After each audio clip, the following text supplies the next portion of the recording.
Today we're going to read chapter 4. It's called Henry. I wonder what they mean by Henry. I wonder if that's somebody's name. Let's see. Jack gasped at Annie, reached out her hand towards the pteranodon. He went, "Oh!" He couldn't believe that she reached her hand out to touch the pteranodon. Oh no, he thought. Annie was always trying to make friends with animals, but this was going too far.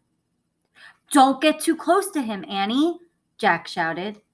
Annie touched the pteranodon's crest. That's the little beak thing above his nose. Oh my goodness. She stroked his neck. She's touching his neck now. I cannot believe it. She was even talking to him. What in the world is she saying? Jack wondered. He took a deep breath. Okay, he would go down to. It would be good to examine a pteranodon. He could take notes like a scientist. Jack started down the rope ladder. When he reached the ground, he was only a few feet away from the creature. The pteranodon stared at Jack. His eyes were bright and alert. "He's soft, Jack," said Annie. "He looks like Henry." Jack snorted. "He's no dog, Annie." "Feel him," Jack said. "I feel him, Jack," said Annie. Jack didn't move. Don't think, Jack. Just do it," Annie said. Jack stepped forward. He reached out very cautiously. He brushed his hand down the creature's neck. Interesting, Jack thought. A thin layer of fuzz covered the pteranodon's skin. "Soft, huh?" said Annie. Jack reached into his backpack and pulled out a pencil and a notebook. He wrote, "Fuzzy skin." "What are you doing?" asked Annie. "Taking notes," said Jack. "We're probably the first people in the whole world to ever see a real-life pteranodon." Jack looked at the pteranodon again.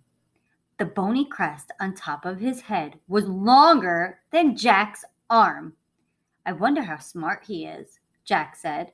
"Very smart," said Annie. "Don't count on it," said Jack. "His brain's probably no bigger than a bean." "No, he's very smart. I can feel it," said Annie. "I'm going to call him Henry." Jack wrote in his notebook, "Small brain?" with a question mark. He's not sure if he has a small brain or not.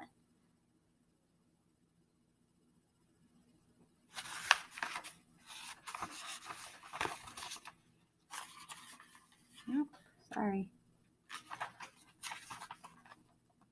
Jack looked at the creature again.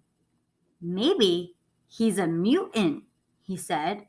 The pteranodon tilted his head. Annie laughed. "He's not a mutant, Jack." "Well, what's he doing here then? Where is this place?" said Jack. Annie leaned close to the pteranodon. "Do you know where we are, Henry?" she asked softly. The creature fixed his eyes on Annie. His long jaws were opening and closing like a giant pair of scissors.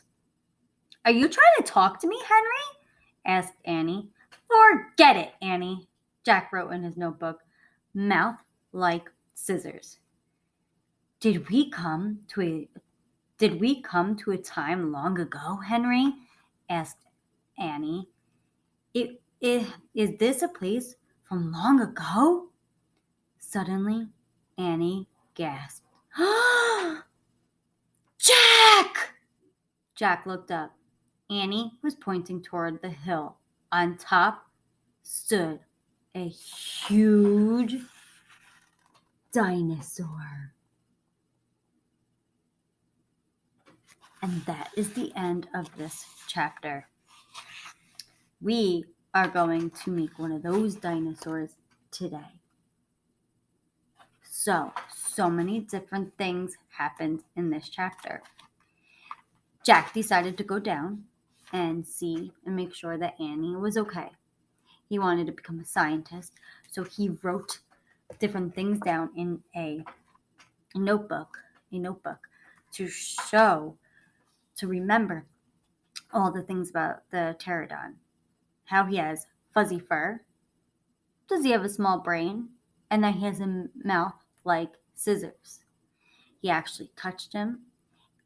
Annie called him Henry. And then Annie and Jack saw a huge dinosaur. Oh my. Now, today we're going to make a prediction. Do you think that dinosaur is going to be good? Do you think he's going to be nice? Do you think he's going to be scary? Do you think he's going to be scared of them? Do you think that he might try to attack the pterodon? What do you think is going to happen? We need to make another prediction.